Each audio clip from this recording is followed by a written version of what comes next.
When this program started, I was like, oh, this is it. I love the program. Absolutely love the program. It's all about bolstering the individual that's helping the veteran. VSS gives people an opportunity to go from resource provider to actual advocate. Being a service officer, I certainly use it on a regular basis, and I can see a true impact on how I communicate more efficiently and more effectively with the veterans. The reward in all this for the learner is in doing their job differently, knowing that they are helping veterans and helping their clients and military families in a way that they haven't been able to before.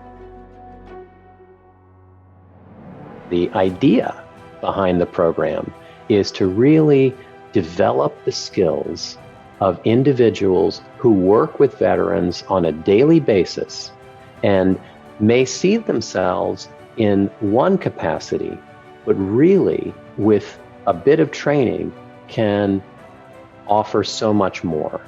VSOs that have become credited and come on board in the last at least 5 or 6 years are coming out as more than VSOs. I have seen a tremendous amount of positive response from veterans who have seen in me a recognition of their dignity. They don't say it out loud necessarily, but they want that acknowledged. The VSS program gives people a variety of tools. This would allow me to increase the number of tools in my toolbox so that I can do my job better.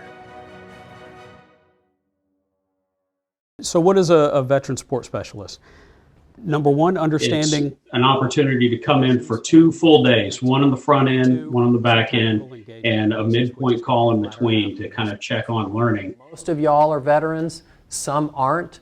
We really put a lot of time into researching adult learning. And so combining kind of modern adult learning practices with technology was the other story that went with this. So on the one hand, you have kind of peer support training, and on the other hand, you have kind of modern adult learning approaches. One of the vital pieces of the program that I really appreciated was that effective interviewing, being able to not just talk, but to hear.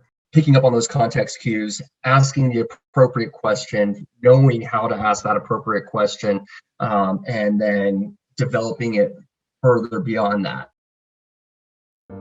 This is all about your ability to take an individual that needs help and needs help outside of your scope of services and connect them to the services, right? To guide them through their transition.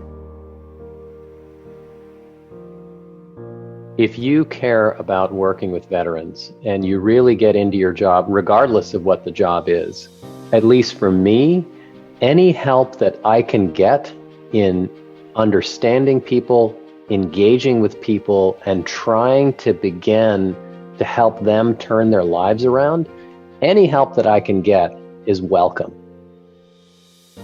Advocacy doesn't stop when you provide the one resource that somebody is asking for. Advocacy stops when this person is living a fulfilling life and has food security and employment security and home security. At the end of the day, it's all about helping veterans and helping military families, helping service members by helping ourselves. The whole class makes my heart feel good. You've probably seen me saying, look at me, I'm smiling. And that's because it refuels me every time we get to do one of these classes, that we get to teach people more about the people that they are serving.